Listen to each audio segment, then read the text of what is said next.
Today we're going to be looking at a whole number divided by a fraction, and of course the Common Core approach to how to visualize this. So the good news is that we know our standard algorithm as adults, that if I was going to take something like 2 and divide it by a fourth, what we would do is when we're dividing, we multiply by the reciprocal. So this would be the same thing as 2 times 4 over 1. So I should get the answer 8. So how are we going to show that when I take 2 and divide it by 1/4 that I get 8? All right. So what Common Core does is they do a number line, and that number line is your length of the whole number. So here I have a whole number of 2, so I want to go all the way out to 2. All right, so here's 1, here's 2.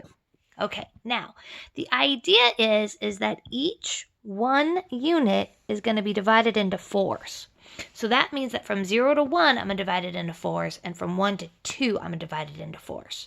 So when I take from 0 to 1 and I divide it into 4s, there's 1/4, there's 2/4, there's 3/4, and of course 1 is the same thing as 4/4. Okay, I'm going to keep going. I'm going to go from 1 to 2. So this would be 5/4, 6/4, 7/4, and of course 8/4.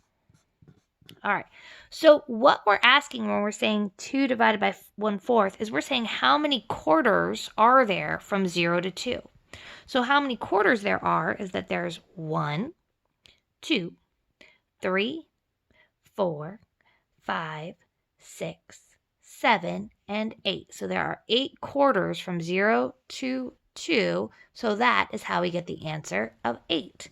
Now, how Common Core also will show this up above is that they will draw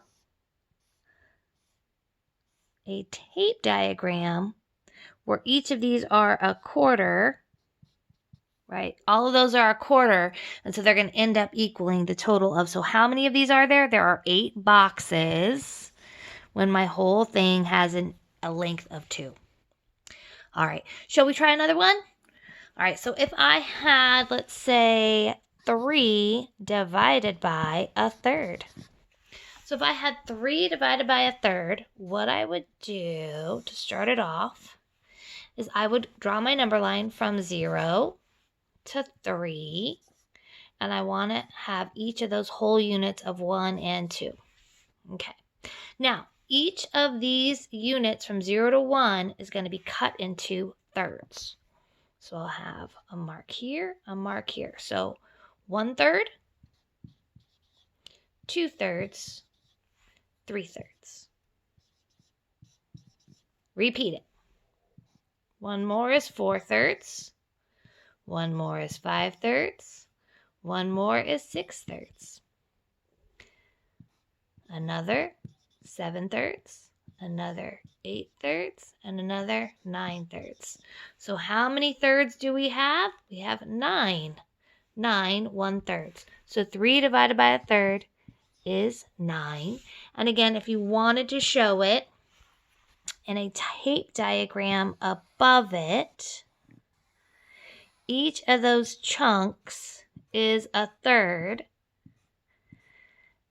and the total number of boxes we have are 9. So 3 divided by a third is 9.